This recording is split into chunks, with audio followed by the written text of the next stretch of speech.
Hello, everyone, and welcome to Part 2, Week 2, Part 2, NUR 300 Contemporary Nursing Issues, Trends, and Management.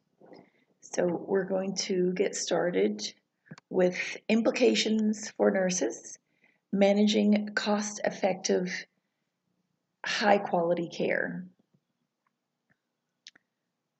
Just do a little background check. Nurses represent the largest health professional discipline in the United States and have an extremely important role in influencing the delivery of high quality, lower cost healthcare while also promoting health for individuals and communities. Never has there been a greater opportunity to take advance the practice of professional nursing. Innovation and excellence in all nursing practices are needed to contain costs while attaining positive, measurable outcomes.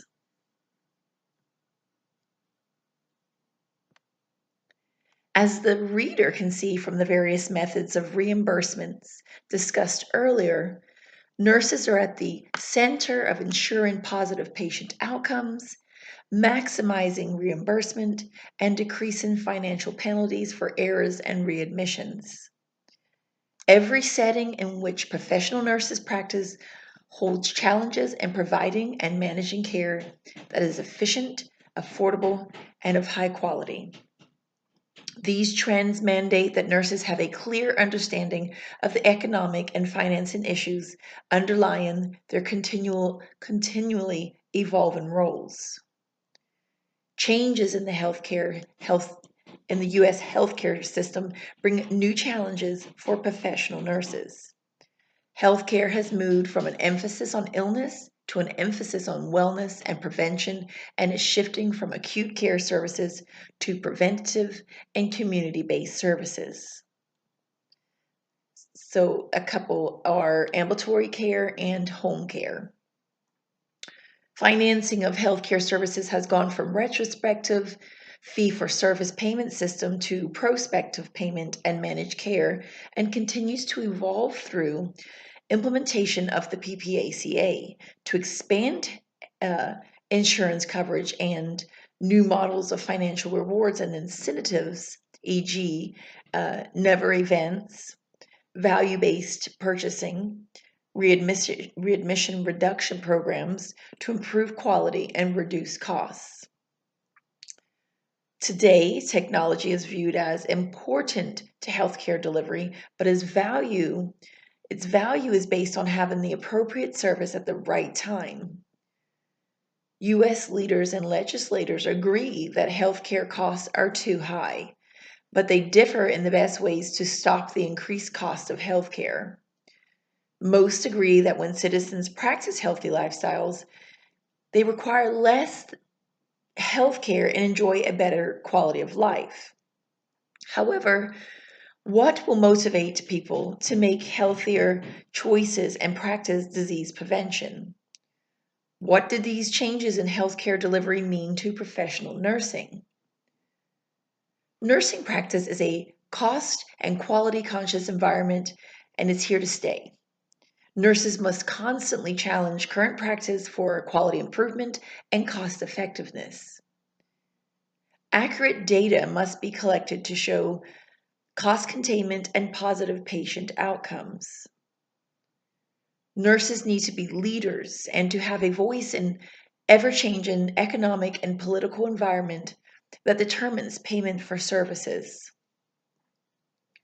The PPACA has expanded the contributions of nursing in many ways.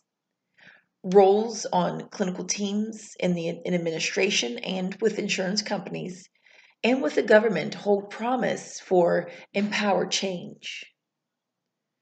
Professional nurses can prepare for evolving careers with a commitment to lifelong learning. Nurses can lead by being healthy role models, educating consumers, and encouraging personal responsibility for improved health practices. Managing care brings nurses back to the basics of society as society recognizes that healthy people are good business.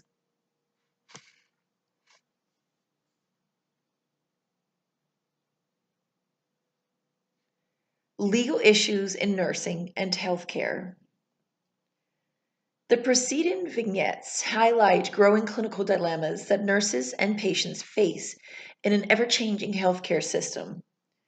In an increasingly complex healthcare environment, the nurse's ability to make appropriate decisions about the provision of patient care services is assisted by sound knowledge of ethical principles and the laws governing practice. In the case of the ED charge nurse, consent and diagnostic testing are regulated by federal law known as the Emergency Medical Treatment and Active Labor Act.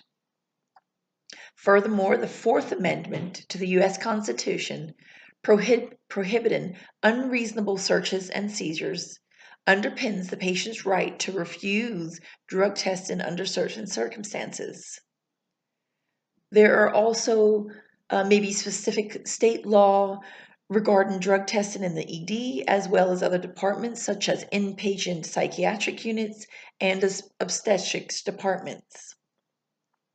Additionally, sections of the state's Nurses Practice Act or Professional and Business Code often describe professional conduct of the RN. They would assist the nurse in responding to a concern about possible physician impairment or a request by an officer of the law to obtain blood samples for drug testing. The role of the nurse as patient advocate also informs the nurse's actions when the patient's rights are jeopardized.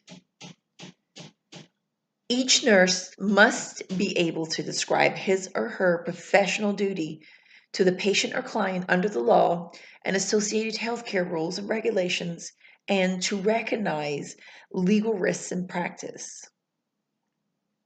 Knowledge of the law enhances the nurse's ability to provide safe, effective, and humane care in all settings. We will examine the legal aspects of nursing practice, the concepts of law, professional accountability, legal liability, negligence, malpractice, and criminal offense are defined. Specific laws or statutes governing nursing practice are also reviewed. You will be introduced to current, relevant information about the law, known as common law or judge-made law, as it applies to professional nursing practice. Patients' rights are explored within the context of law and court opinions. Finally, the ongoing reports about medical errors published by organizations such as the Institute of Medicine, the IOM, the Joint Commission, TJC, and the Agency for Healthcare Research and Quality, AHRQ, are discussed, and specific strategies to reduce errors and legal risks are detailed. Sources of law and nursing practice.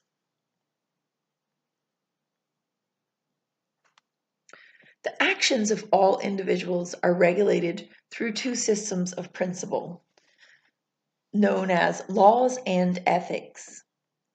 Law enforce a minimal level of conduct by imposing penalties for violations of an acceptable behavior. Laws are expressed in terms of must and shall, and are based on a society's interest in prohibiting or controlling certain behaviors. Ethics are described in terms of should and may, and address beliefs about appropriate behaviors within a societal context. The two major sources of law are statutory law and common law.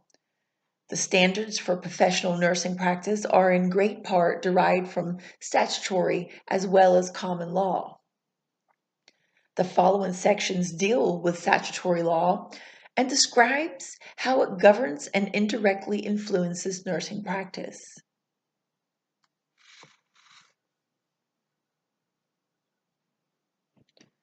Nurse-patient ratios and mandatory overtime statutes. Inadequate and often unsafe nurse-patient ratios continue to plague nursing and result in missed nursing care. A growing body of evidence confirms a strong association between nurse-patient ratios and patient outcomes. The ANA launched its Safe Staffing Saves Lives campaign in 2008, publishing the results of a poll conducted to examine nurses' perceptions of staffing problems. More than 50% of respondents were considering leaving their current position, and 42% indicated that the reason for leaving were associated with inadequate staffing. Another study surveyed direct care nurses about nursing errors of admission. More than 70% of respondents reported the inability at times to plan and implement required care and intervene in a timely manner. 44% of respondents missed essential assessments. 85% of nurses indicated lack of human resources, nurse and staff support was the primary reason for omissions in essential components of the nursing process. In 2015, the ANA responded to these findings, publishing a white paper to assist nurse leaders in developing effective staffing strategies. Nurse staffing is influenced to some degree by federal law through COPEs and, increasingly, by state laws. Hospitals risk losing federal Medicare and Medicare funding for a confirmed pattern of understaffing that has not been properly addressed by managers and administrators in the hospital's board of directors. The CMS has fined hospitals for understaffing, in part owing to increased patient census. Hospital administrators and clinical leaders must prepare a corrective plan and submit it to the CMS within a specific time when cited by the CMS for safety violations, such as unsafe staffing levels. Nurses can positively affect staffing levels when armed with knowledge regarding federal and state laws. When concerns about work-related issues arise, for example, a reduction in RN staffing, mandatory overtime, or replacement of RNs with LVNs or LPNs or unlicensed assistive personnel, the first question the nurse asks, and the answers should be, is this legal? In 1999, California became the first state to enact a law that mandates the establishment of minimum nurse-patient ratios in acute care facilities. The law, which took effect in January 2004, set minimum nurse-patient ratios in critical care units, step-down and med-surgical units, and maternity departments. No other state has followed California's lead in establishing nurse-patient ratios, but by 2014, 14 states had enacted laws that regulate or restrict mandatory overtime for nurses, and 2 states have restrictions established by state regulations. The ANA reintroduced the RN Safe Staffing Act in 2017 for the 2017-2018 session of Congress. It requires hospitals that participate in Medicare to implement staffing plans, which are established by a committee composed of a majority of direct care nurses for each nursing unit and shift. An increasing number of lawsuits against healthcare facilities have set forth claims of corporate negligence for inadequate staffing or understaffing when adverse outcomes occur. A jury awarded a $1.7 million verdict against a nursing home for the death of a resident who fell from her wheelchair. Evidence revealed that there was a widespread pattern of understaffing at the nursing home.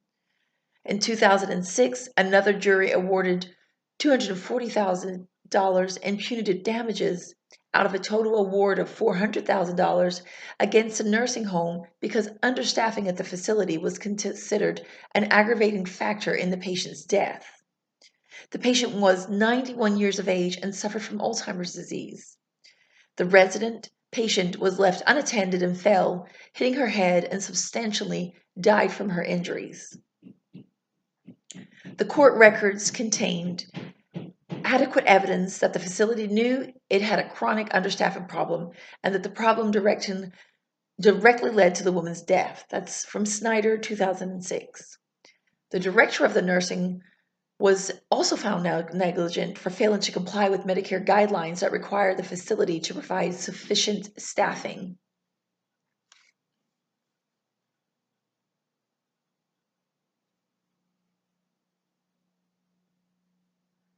Reporting statutes. The federal government and states seek to protect at-risk individuals, children, and older adults by requiring nurses and other healthcare providers to report specific types of suspected or actual patient-client injury, abuse, or neglect. Boards of nursing are created to protect the public from unethical, incompetent, or impaired nursing practice. Some states have enacted statutes that mandate nurses to report unsafe, illegal, or unethical practices by nursing colleagues or physicians or administrators of healthcare facilities that place patients in jeopardy. With these mandates and protections in mind, the following care illustrates the adverse consequences that nurses may still face when reporting and or whistleblowing. A nurse practitioner was contracted to provide healthcare services to inmates at a county jail in the state of Nevada. During the course of her work, she collaborated with a physician who also treated those incarcerated in the jail. The nurse practitioner, as well as other healthcare workers providing services in the facility, objected when the physician did not at all times write progress notes as he evaluated and treated the inmates. The primary concern was one of the patient's well-being because the nurse and other healthcare workers relied on the physician notes to provide safe and effective care. Additionally, the nurse practitioner feared for the health and safety of patients because another physician, the prisoner's staff psychiatrist, failed to perform timely assessments on inmates with psychiatric disorders. The nurse practitioner lodged complaints about the two physicians through the facility's formal chain of command and was terminated by prison management. The nurse sued her employer, claiming wrongful termination under Nevada's whistleblower protection statute. The nurse's former employer claimed she could not sue for wrongful termination because she did not comply with the state's generic whistleblower law, requiring her to report patient safety concerns directly to the public agency, Nevada State Department of Health. However, the U.S. District Court for the District of Nevada ruled that the fired nurse practitioner had the right to sue her former employer for retaliating against her. The court based its opinion on the state of Nevada's special whistleblower law for healthcare workers.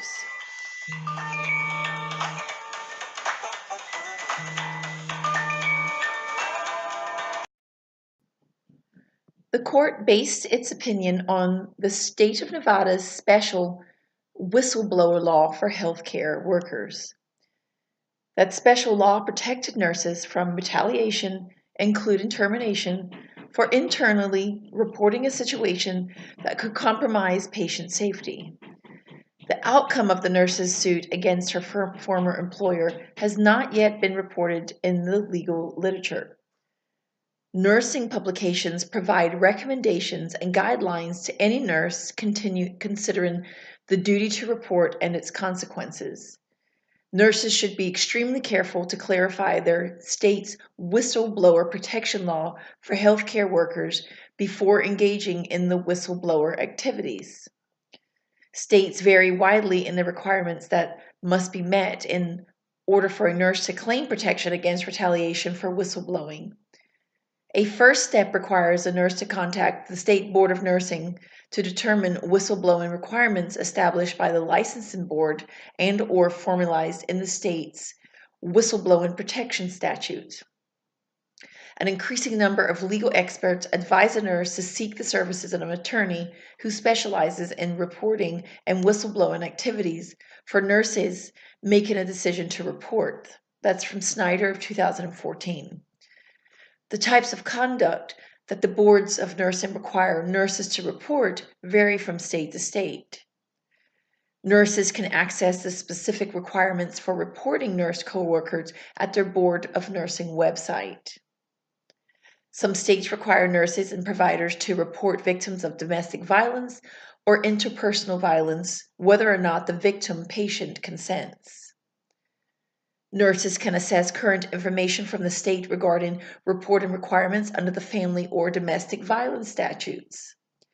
Certain specifiable communicable diseases must also be reported to the Centers of Disease Control and Prevention, CDC, such as the bubonic plague, Ebola, anthrax, and botulism.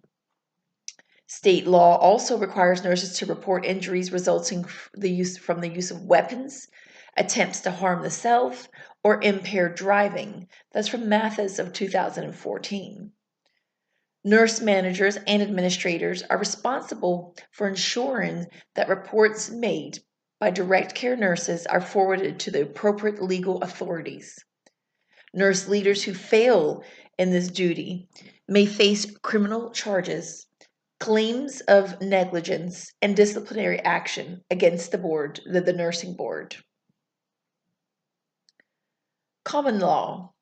In addition to statutory law, nursing practice is guided by common law, also known as decisional or judge-made law.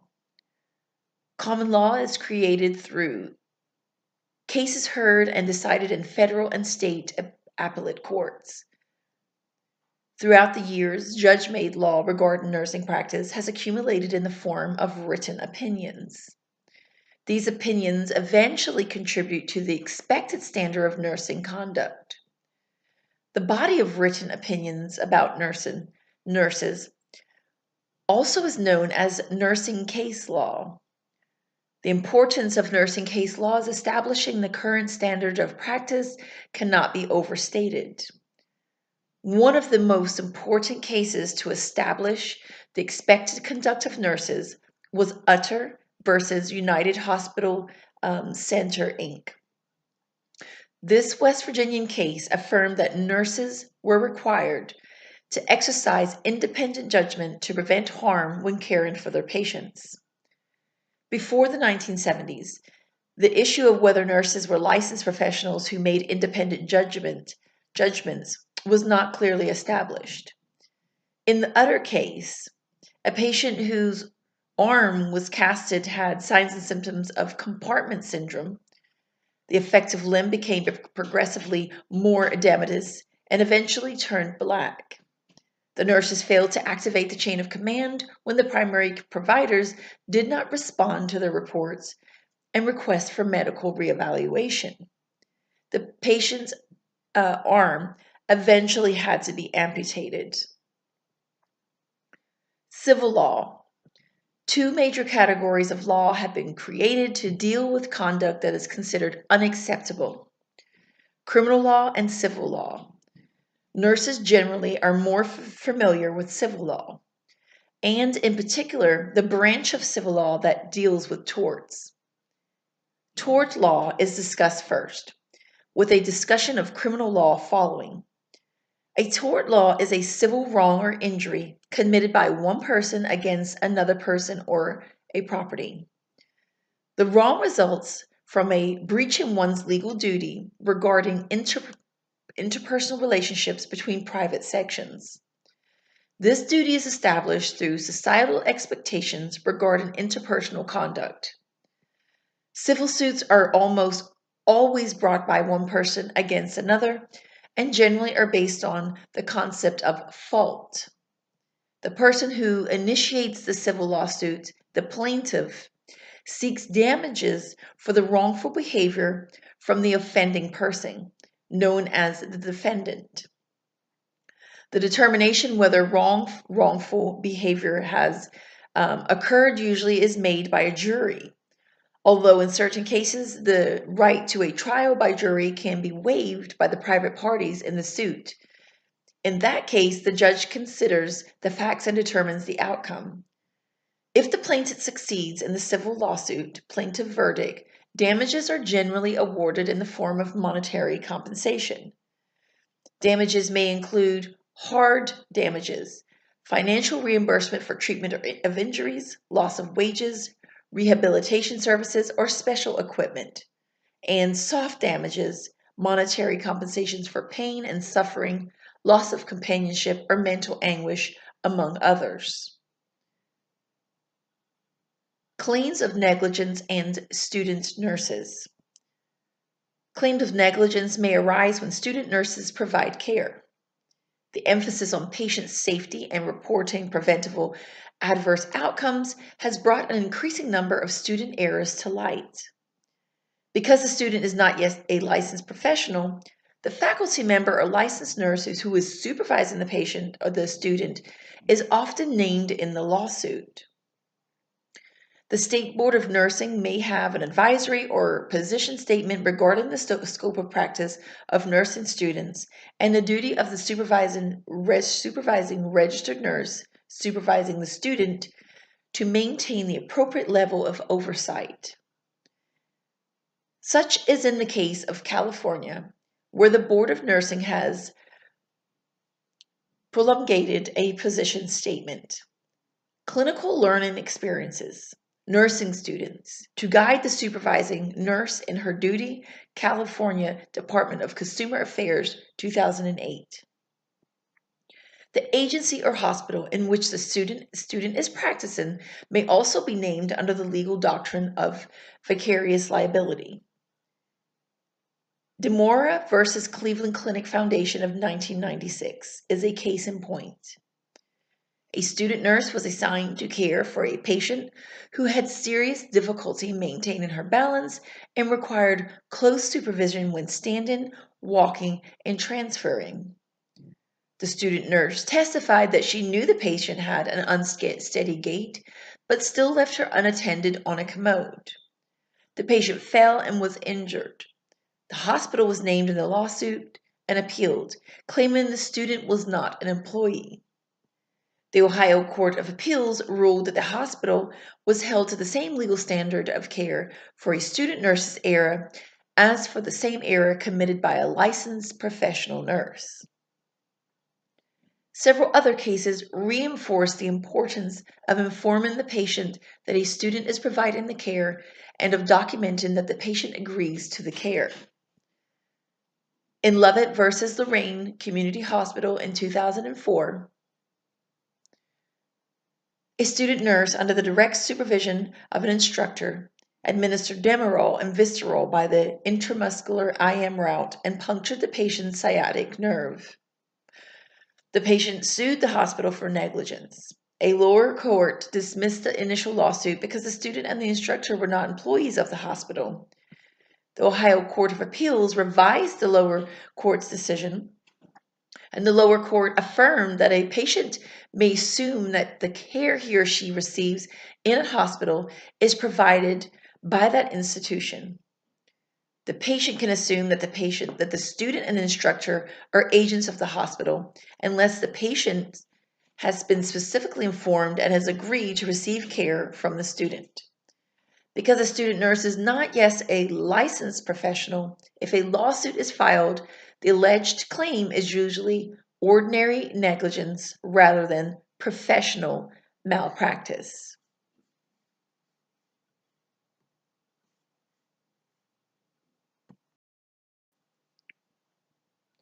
Criminal negligence. Criminal negligence applies when the negligent act of the nurse, normally an unintentional civil wrong, also constitutes a crime. In most states, a nurse can be prosecuted when the conduct is deemed so reckless that the action results in serious harm or death of the patient. Nurses with criminal convictions accounted for approximately 10% of the disciplinary actions taken by state boards of nursing between 2003 and 2013. In 1997, 2 RNs and an advanced practice nurse licensed in Colorado were charged with criminal negligent homicide in the death of a newborn resulting from a medication error. Kowalski and Horner, 1998. In this case, an oil-based form of penicillin was erroneously administered to the infant. The drug was administered at 10 times the physician's prescribed dose. This case, first discussed in the nursing literature in 1998, describes medication dispensing and administration practices that still exist in many U.S. hospitals, placing patients in an immediate jeopardy and exposing nurses to claim of criminal negligence.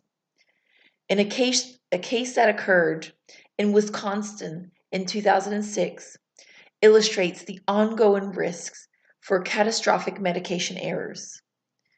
A labor and delivery nurse inadvertently administered a piggyback solution bag of epidural anesthesia through a peripheral intravenous line.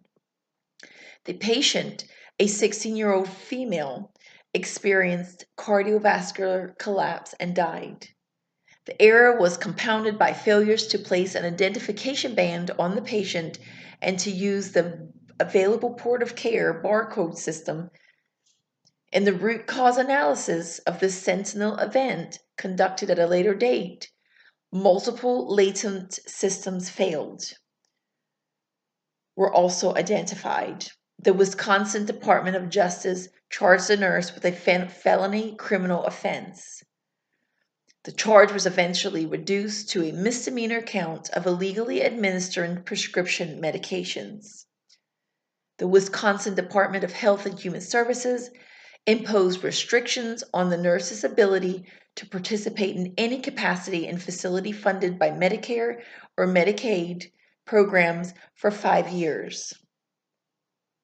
The Wisconsin Department of Regulation and Licensing suspended the nurse's license for 9 months, and the hospital terminated her employment.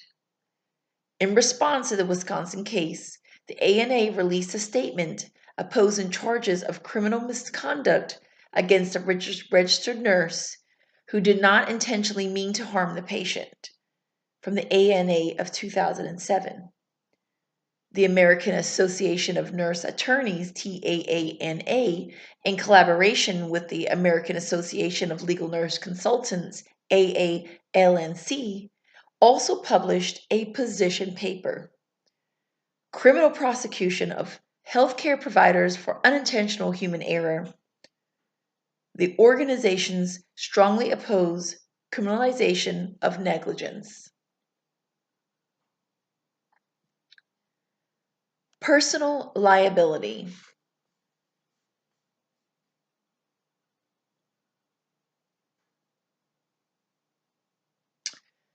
Within the context of nursing practice, the nurse is always accountable for the outcomes of his or her actions in carrying out nursing duties. The rule of personal liability requires the professional nurse to assume responsibility for patient harm or injury that is a result of his or her negligent acts. The nurse cannot be relieved of personal liability by another professional, such as provider or nurse manager, who asserts, "Don't worry, I'll take responsibility for the consequences." A jury found that the nurse caring for a patient with a tracheostomy failed to provide proper tracheostomy care, assessment of breath sounds, and reevaluation of the patient's pulmonary status at appropriate intervals. The patient died secondary to a pulmonary hemorrhage, and the breaches in the standards of nursing care were found to be a substantial factor contributing to the patient's death. Had the nurse properly assessed the patient and at frequent intervals, early identification of pulmonary congestion would have permitted timely treatment. The survivor's spouse was awarded $827,000 for the nurse's negligent actions. The nurses were found negligent for failing to question the order for anticoagulants before a patient underwent a lumbar puncture. There was conflicting testimony about whether or not a physician had issued an order to discontinue the anticoagulants. However, even if the physician did not direct the nurses to stop the medications, the plaintiff's expert witness nurse asserted that they had a duty to recognize that anticoagulants should not be given prior to a lumbar puncture and to advise the physician that they had nevertheless been administered. The court directed the injury to weigh the extent to which the nurse's negligence contributed to the unfortunate outcome, comparative negligence. The jury directed the nurses to pay 15% of the monetary award. These charges had not substantially changed in the ensuing decades as nurses assume more and more responsibility for the monitoring and care of patients with complex health problems. The claim of failure to rescue is made with increasing frequency. Nurses may be educated to implement effective risk control strategies that reduce these claims. These personal and system-wide strategies are discussed in the next section.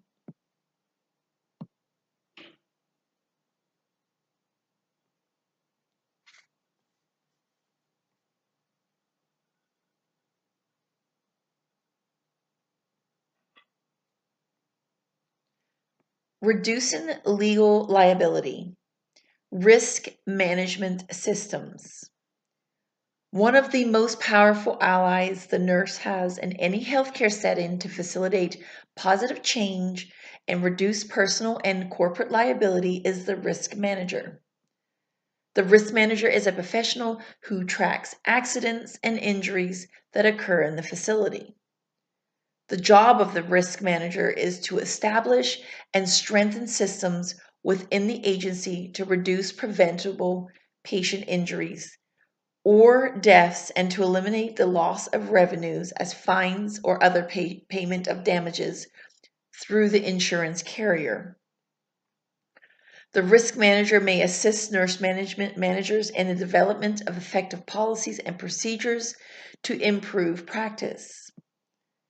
The risk manager also is knowledgeable about federal and state administrative rules and regulations affecting healthcare systems, healthcare licensing laws, and healthcare case law. This knowledge is essential to prevent inadvertent violation of healthcare laws and to reduce claims of negligence and malpractice within the institution. The IOM reports to Err is Human. Building a Safer Health System 2000 recommends a proactive approach to risk management. Nurses are encouraged to participate, to anticipate potential for errors, report near misses, and work closely with the risk manager to reduce preventable adverse events. All healthcare providers are urged to develop high reliability operating systems. This concept is derived from the airline and nuclear energy industries.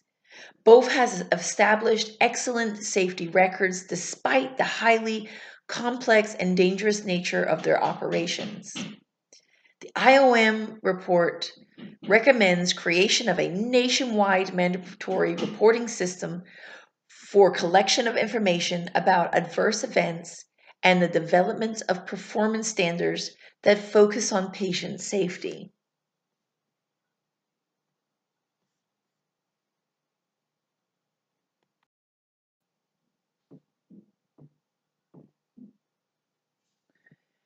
Incident reports or unusual occurrence.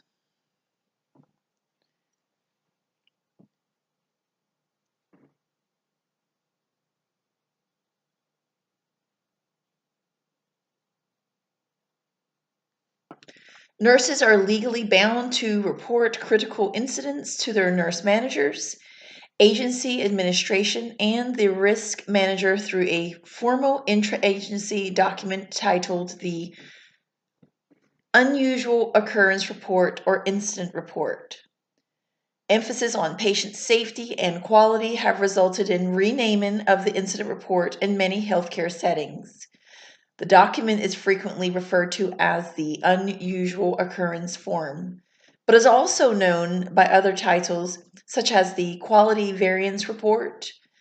This form often is directed towards the risk management department through the nurse's immediate manager. The nurse manager has an opportunity to review the written report and begin the process of collecting information and mitigating any identified system flaws in a timely fashion, depending on the nature of the incident. The report then is forwarded, usually within 24 hours, to the risk manager. If an ongoing problem does not appear to be any closer to resolution as the nurse works through the formal chain of command, beginning with the immediate nurse manager, the nurse may speak directly to the risk manager for guidance and advice. Professional nursing practice is governed by an ever-widening circle of federal and state statutes and is constantly evolving in great part because of accumulating body of nursing case law. The law provides guidance for every aspect of practice and can assist the nurse in managing complexities of practice in a rapidly changing healthcare system.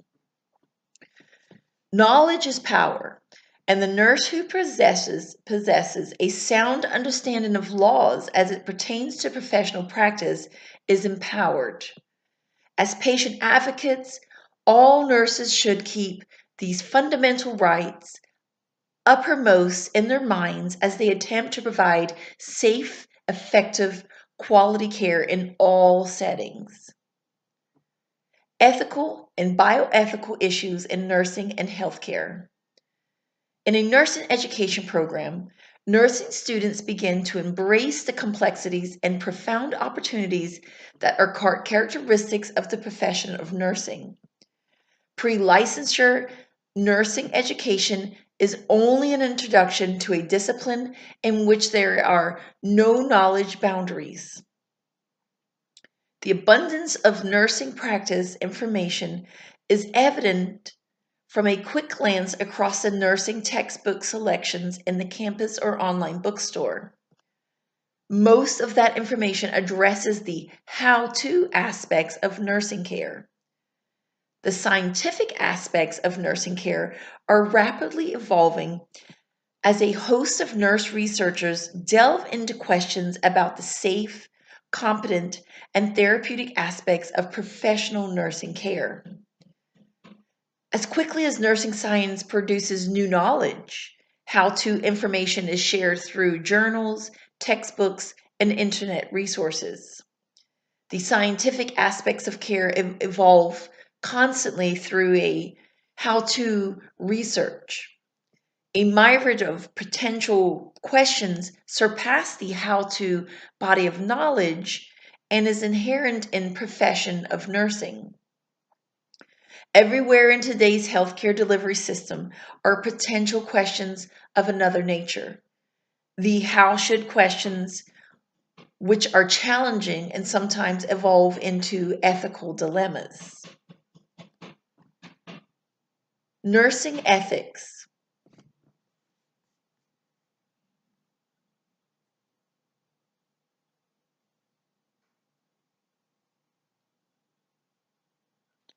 Nursing ethics is a system of principles concerning the actions of the nurse in his or her relationship with patients, family members, other healthcare providers, policymakers, and society as a whole.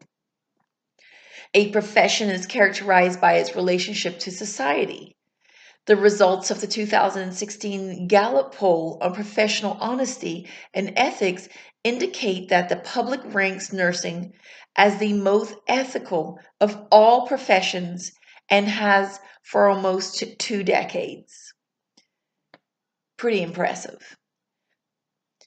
Codes of ethics provide implicit standards and values for the professions.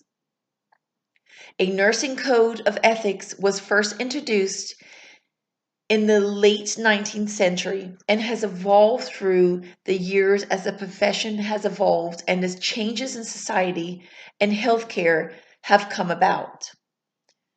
Current dynamics such as the Patient Protection and Affordable Care Act, the emerging genetic interventions associated with therapeutic and reproductive cloning, debates about securing stem cells for research and treatment, ongoing questions about euthanasia and assisted suicide, and escalating threats to the effective delivery of healthcare as a result of significant nursing shortages now being called the ethical climate in workplace, bring nursing's code of ethics to the forefront. The ethics of care. The very nature of the profession of nursing is the obligation and responsibility to care, from Beauchamp and Childress of 2009. The ethic of care involves the nurse fulfilling the caring task, by seeking the best way to care for each patient, one patient at a time, thus fulfilling a moral imperative to alleviate suffering by taking action. Karen defines nursing as curing often defines medicine. Toward this end, nursing's code of ethics, first written in 1950 with ongoing revisions across the years, was updated in 2015 to provide a definite framework for ethical analysis and decision-making for RNs across all practice levels, roles, and settings. The new code is made up of 9 provisions, which are elaborated on through interpretive statements. Each provision establishing nursing values and commitments, its boundaries, its duties beyond direct patient care to duties to society. Ethical theory. Ethical theory is a system of principles by which a person can determine what should and should not be done.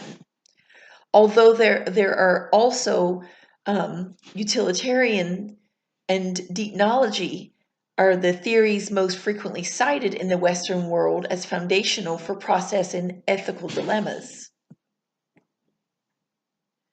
Utilitarianism is an approach that supports what is best for most people, rooted in the assumption that an action or practice is right if it leads to the greatest possible balance of good consequences or to the least possible balance of bad consequences. Deontology is an approach that is rooted in the assumption that humans are rational and act out of principles that are consistent and objective and compel them to do what is right. Ethics are based on a sense of universal principle to consistently act one way. For instance, the deontological approach would be at work if the decision is made to resuscitate and provide mechanical ventilation to a 23-week, otherwise viable fetus, despite ability to pay for care and availability of newborn intensive care beds. Ethical principles. Perhaps the most useful tool for moral, mature, professional nurse is a set of principles, standards, or truth on which to base ethical actions. Common ground must be established between the nurse, the patient, and the family, between fellow nurses, between the nurse and other healthcare providers, and between the nurse and other members of society. Such common ground can be established by adhering to a set of principles that can move everyone involved toward understanding and agreement. The practice of ethics involves applying principles to two ethical theories described.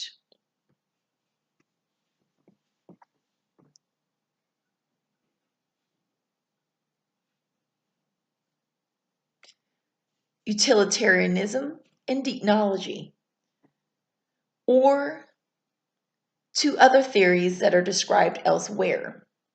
Principles can permit people to take a consistent position on specific or related issues. If the principles, when applied to a particular act, make the act right or wrong in one situation, it seems reasonable to assume that the same principle, when applied to a new situation, can have the same result.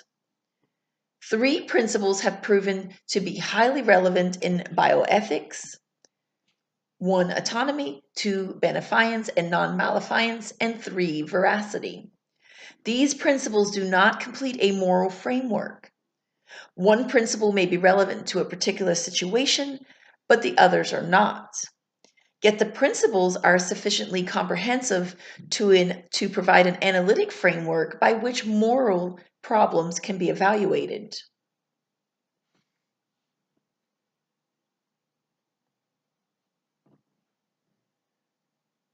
Ethical decision-making model.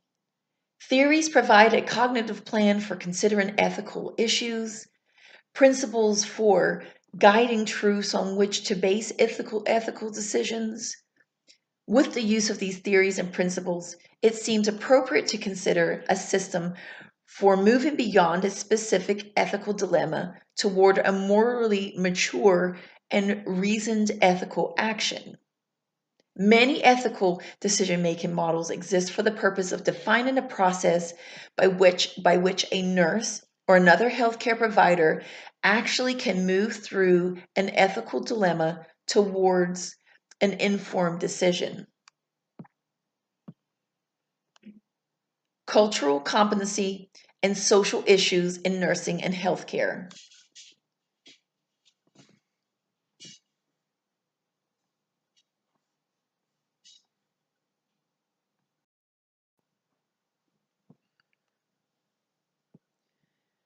The United States has always been represented by a culturally diverse society. However, the volume of cultural groups entering our country is increasing rapidly. Professional nurses must provide care to persons of various cultures who have different values, beliefs, and perceptions about health and illness.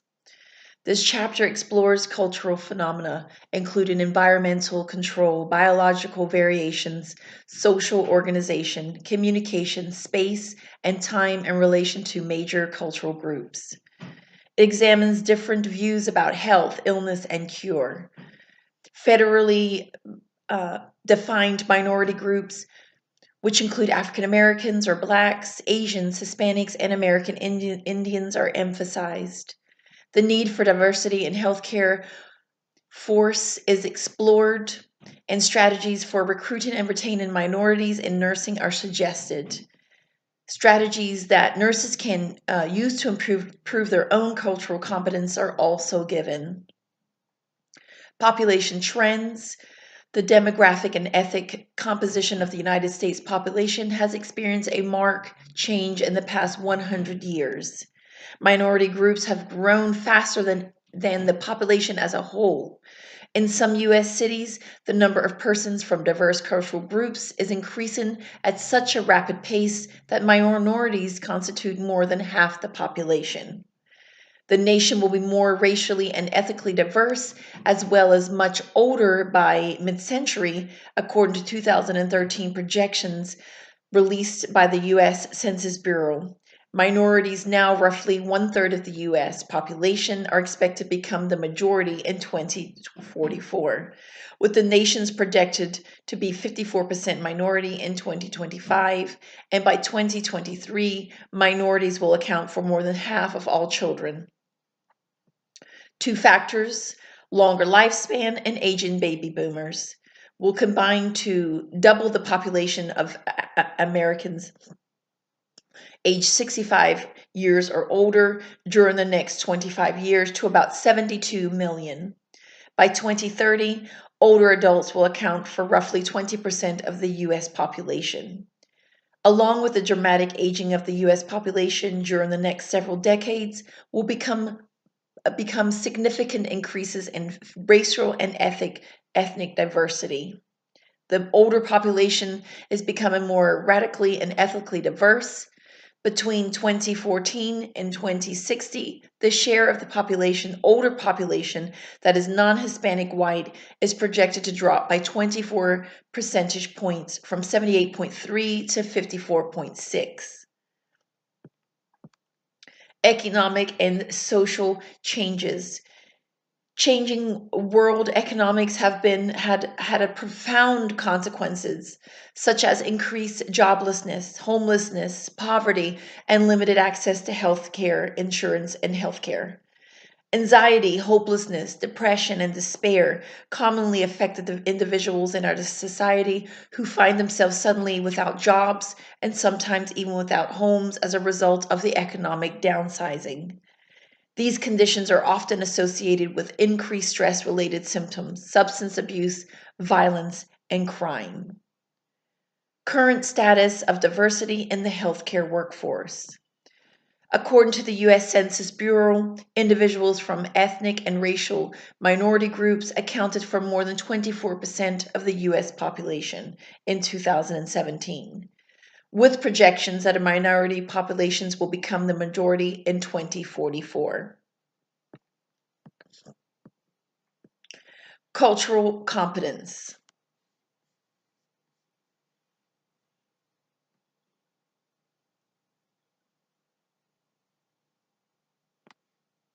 Health professionals, educators, and healthcare systems must all respond to the consequences of increasing cultural diversity for the future well-being of all populations.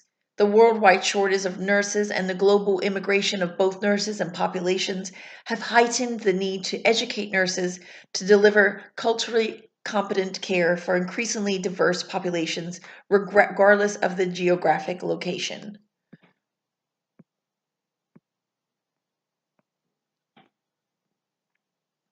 Health professionals should not assume that a first name basis is appropriate for client relationships. With any client, terms of endearment such as honey and dear are unacceptable and can be interpreted as disrespectful, derogatory, or condescending. The best solution to the challenge of different communication styles and preferences is to always ask the client how he or she prefers to be addressed. If the nurse and the client do not speak the same language, an interpreter should be consulted. An interpreter can help the nurse establish rapport with the client and explain concepts to the patient that are foreign to the nurse. When interpreters are needed, they should be selected carefully. Friends are possible choices, as are bilingual staff and community volunteers. Nurses should be aware that some ethnic groups consider it a breach of confidentiality to have a stranger interpret, whereas certain individuals may not want other family members or friends to know the specifics of their medical condition.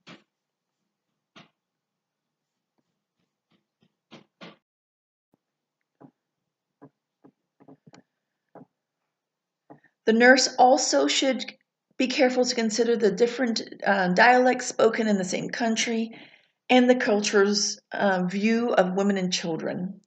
Children should not be used as interpreters because of the subject matter and because of certain cultural views of authority. Many cultures view adults as having more authority than children. In many cultures, women would not be acceptable interpreters because of the cultural view of women. Nurses should be aware of the responsibilities for interpreter services. A language line can be accessed 24 hours a day, 7 days a week by calling the 1-800 number and asking for the language wanted. A live translator comes on the line to serve in any of 77 languages.